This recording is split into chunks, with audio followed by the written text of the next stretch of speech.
Okay, we need to talk for a second because I recently finished a book that had me actually like going, what did I just read? It hit so many parts of me that I were like, how did they write a fiction book that explains everything about how I experience the seasons? This is the book, The Nature of Witches. Have you heard of it? Because if you haven't heard of it and you are someone who feels very connected to the cyclical seasonal shifts and changes, then you're going to want to hear what I have to say.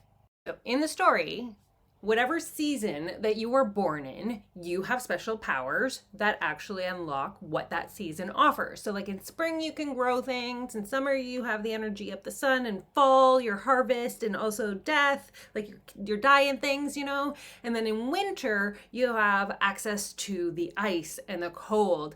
And so, when you're born in a season, you get those magical powers. When you're not in your season, you go into like this like sense of holding. Your access to your magic is a little limited.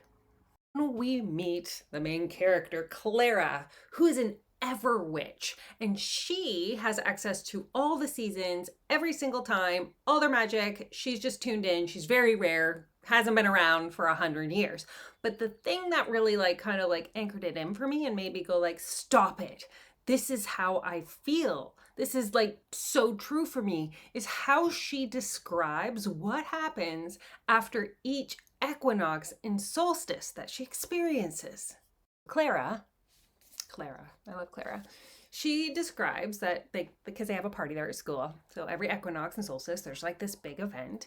And she explains that the next day, the day after the seasonal event, she literally feels like a different person. She feels winter, she gets like really like in like hermity, and then spring, she starts to feel this like life coming back. In summer, she gets pretty frisky if I'm being honest. And in the autumn, she starts to like shut in and begin the process of slowing herself down.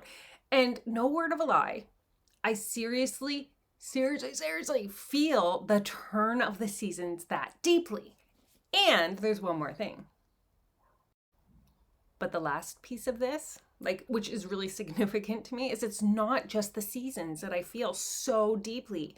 It's the moon phases, which in my practice represent the same thing as the seasons. Like the new moon is winter, the first quarter moon is spring, the full moon is summer, and the third quarter moon is autumn. And each time we reach those little different peaks of the moon every single month, my body experiences that same sense of shifting of seasons within even the moon cycle. So, my question for you is, have you read The Nature of Witches? And did you feel the same thing that I felt? And do you feel called to read it now that I've explained a little bit? Because I always think that sometimes when I see a book and it jumps out at me, I'm like, oh my gosh, that's the book I'm meant to read next. And I would love to know if you've read this book, how it landed, if you felt so deeply like I did about Clara, and also if you saw this and you're like, now I want to read it. All of these can be put in the comments below. My name is Avalon Starlight. I love to talk about everything moon magic, sensitivity, empaths, highly sensitive person. So if that feels true for you, have a little follow, put a little notification on to hear more videos, and I look forward to telling you more about all the books that I love to read and all the things that are going to make us feel absolutely amazing in life and business.